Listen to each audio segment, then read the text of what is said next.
Welcome back to Let's Play Neverwinter Nights 2 Original Campaign.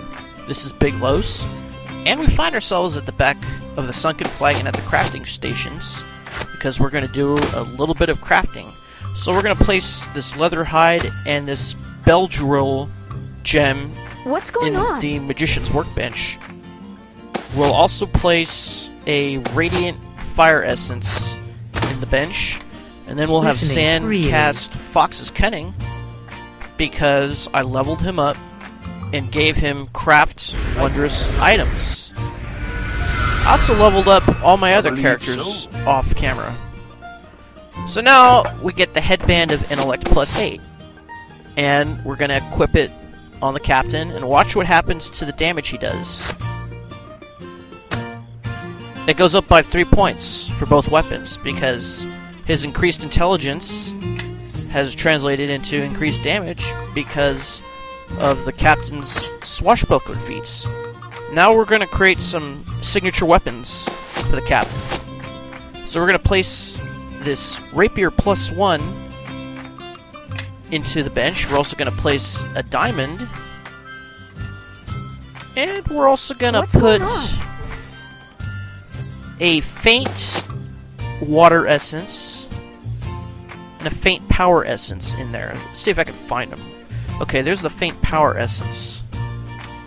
So we'll split it up. We'll place it into the bench. And then we'll place this faint water essence. I am listening. And we'll have Eleni cast Cure Critical Wounds on it.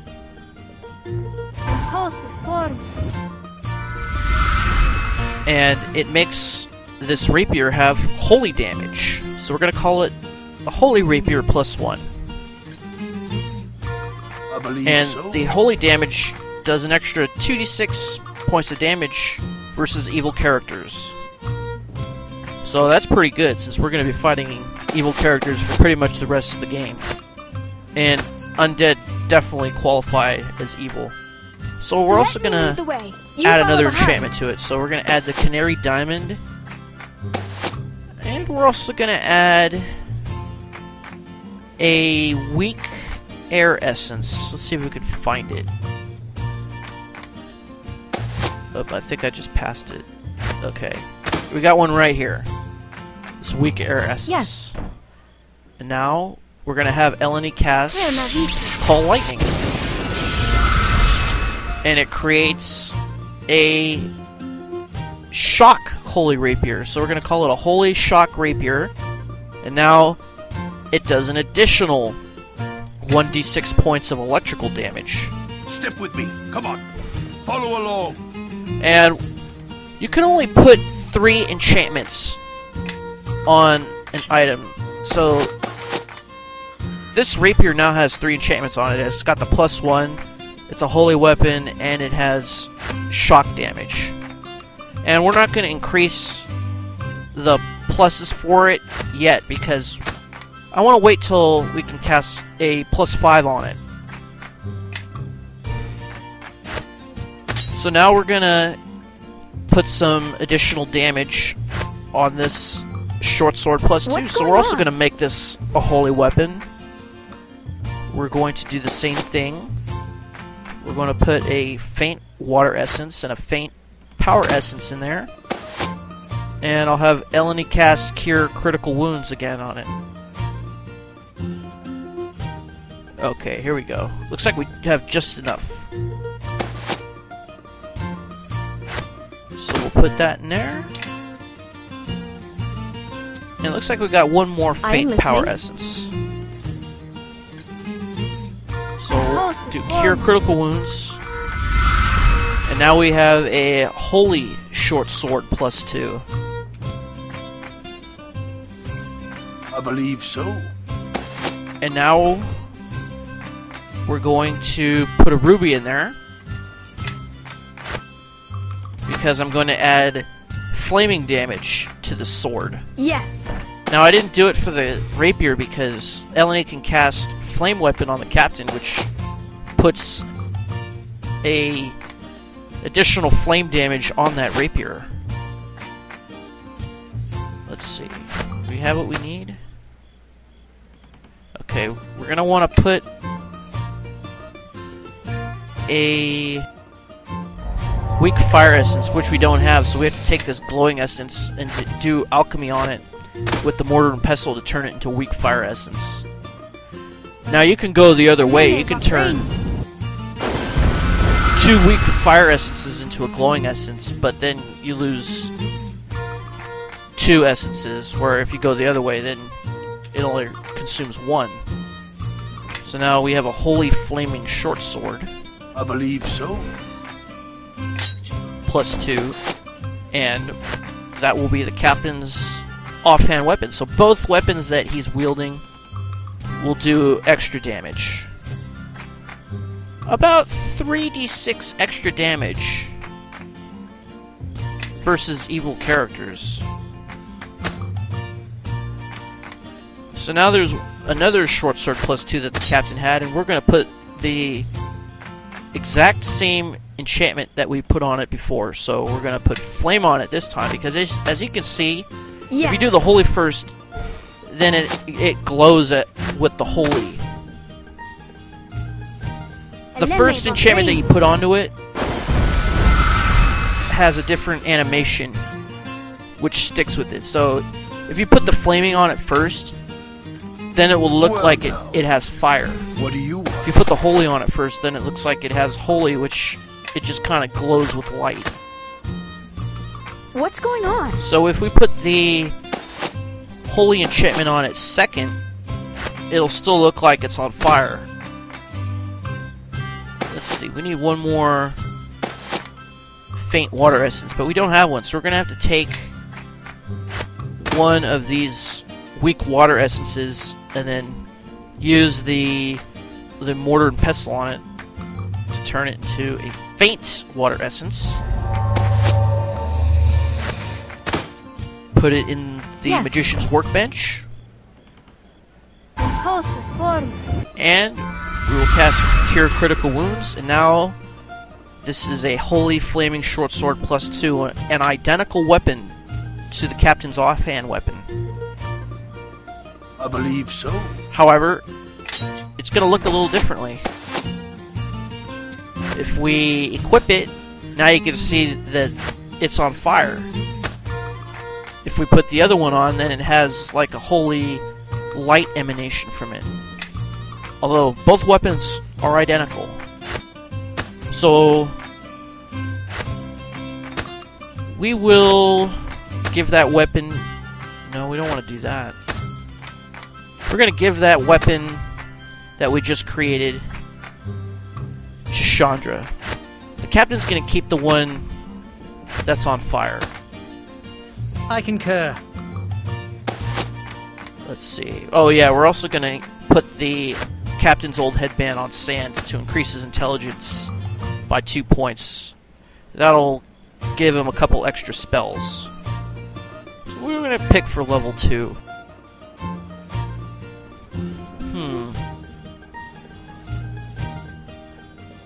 Not really seeing anything. I guess blind sight, that might help. If we ever get that cast on us again, the blindness deafness like we have before. And I suppose we'll do Undeath to Death, which is one of the spells that I picked for Sand. Something you want? When I leveled him up. So now we're going to equip Chandra with this Holy Flaming Short Sword +2. So now she'll do extra damage when she attacks. Well, the captain just materialized what do you right want? next to her. Thanks for the bugs, you guys.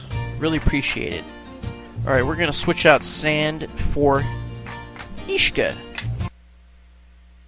Because we are going to do Neeshka's side quest.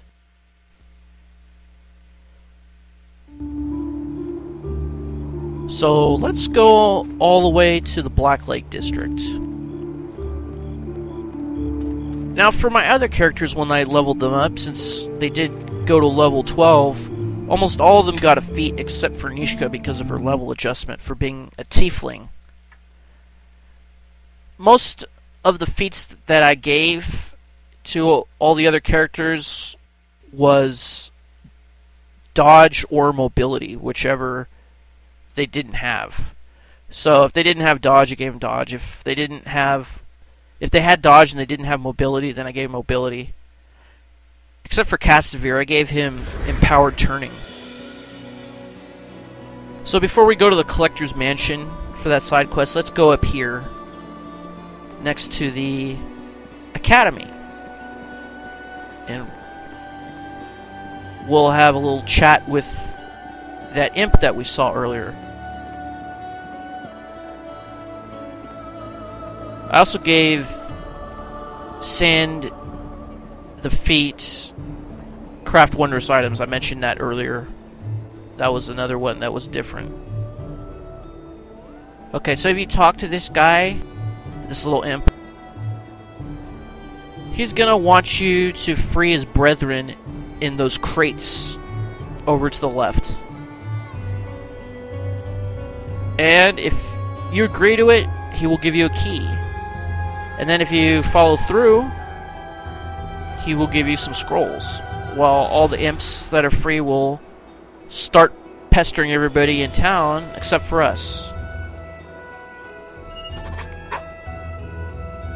And when you release all of them, that will make you 10 points more chaotic. Oh man, Reptar's in the building. Okay, so we're gonna click on the crate, and we're given the option to open the crates. So let's do it. So we went 10 points more chaotic. We can't get any more chaotic, really. And we lost the kennel key. Now we're gonna go back and talk to the imp. And he's grateful, and he'll give us 3 scrolls for it.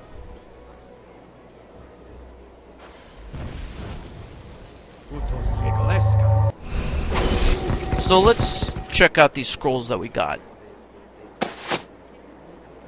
Okay, we got Cone of Cold, Lightning Bolt, and Fireball, which the captain cannot cast right now. His used magic device is not high enough. Although it will go up next level when we level him up as a rogue. Alright, so we did that little thing, so let's go on over to the Collector's Mansion. And the Collector's Mansion is almost adjacent to the Bryce Crypt. So let's head on this way. Let's go down here.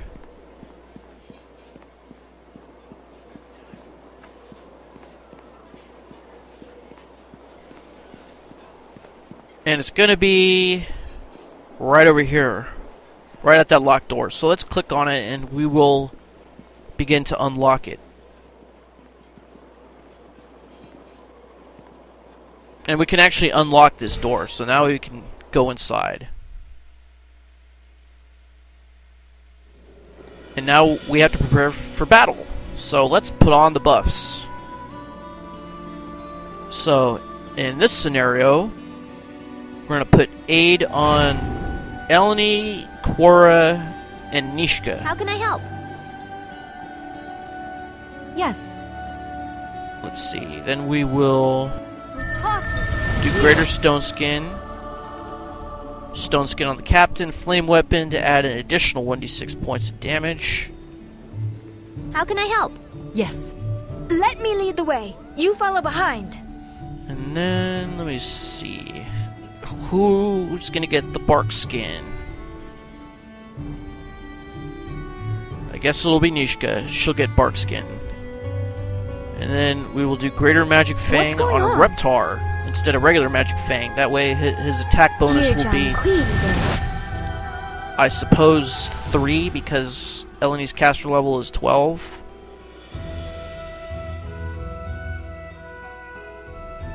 And then we're going to put improved mage armor in addition to shield on Quora. And then we're going to put stone skin on Quora, Chandra, and Mishka. So now everyone will have stone skin. Let us press the attack.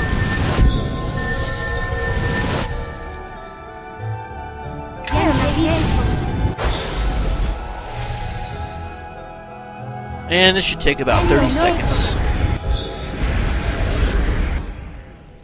Step with me. Come on. Hey. Follow along. Well, well. Looks like we have some new targets. And all within it.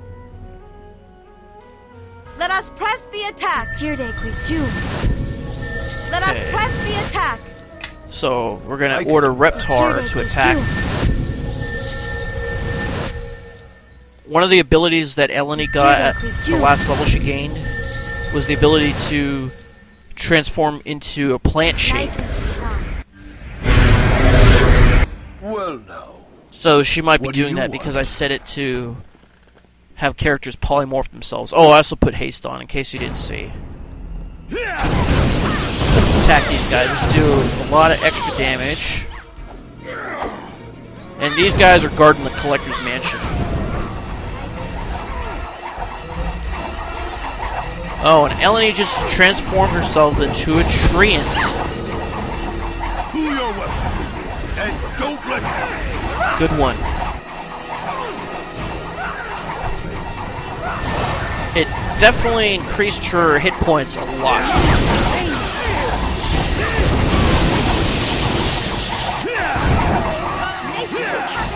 There is a blade barrier cast there. I wonder if those guys are being affected by their own casting of it.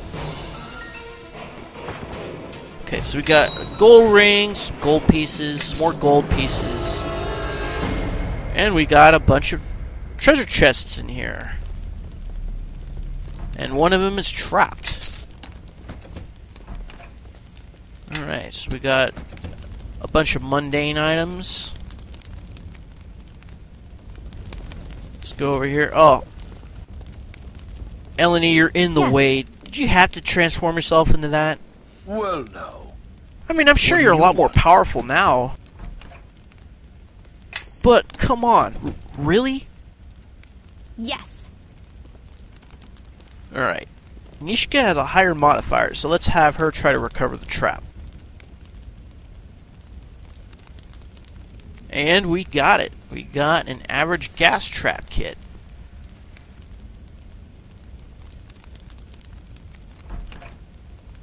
Alright, so we got a Cure Moderate Wounds Potion and Endure Elements Scroll. Yes. Actually, you know what? I think Eleni's attack and damage increased significantly when she polymorphed Well, into a now. treant. What do you want?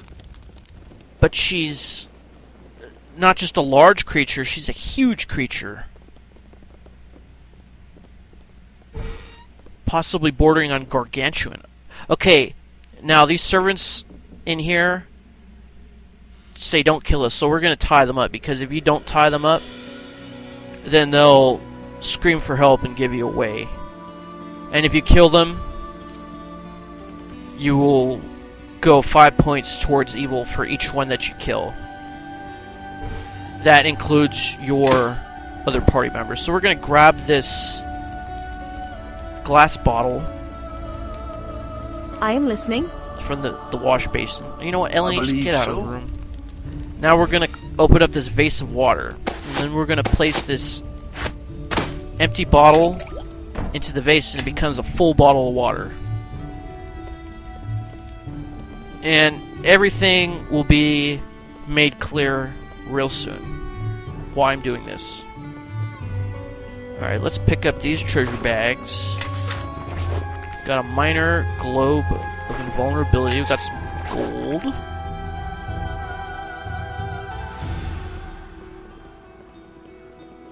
Okay, those stairs will lead up to the collector.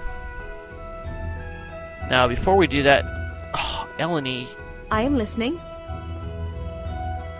that's really getting How old. can I help? I believe so. Yes. Well, now. What do you want? I can't even click anywhere over there without clicking on Eleni. Let's just use the WASD keys to move. Okay, we're gonna go in this room. And here's a collector's desk. And a trapped armoire. And the desk had the collector's diary, And if we do sleight of hand on this woman, How can I help? we get a couple of items. I believe so. And once again, it switched disarm traps back to on for some reason. So we're going to... I am listening. Ellen, you know, just walk out of the room, will you? Well now, what do And you we'll want? recover the trap.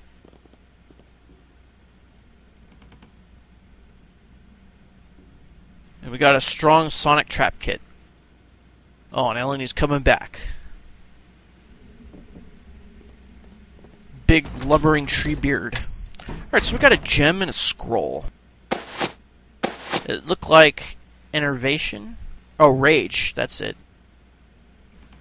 Okay, so we got the Saint's Blood Pearl, and it does a bunch of How can I help? cures, and it uses a lot of charges I for believe those, so. but in a pinch it'll come in handy. We also get the key that she's supposed to give us. Now, if you talk to her, she assumes that you are one of her servants. Of course, you know. So, she says her feet aren't going to massage themselves, would they? So, let's do the option where we actually massage her feet, and it's a dexterity check. And since our dexterity is real high, it's not too hard.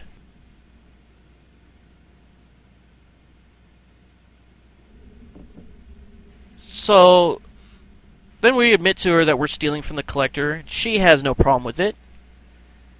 And then she actually gives us the key that we stole from her. So I think we got 2 keys now.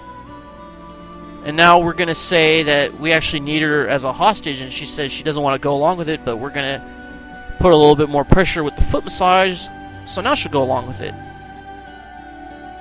So now she'll be our hostage, willingly.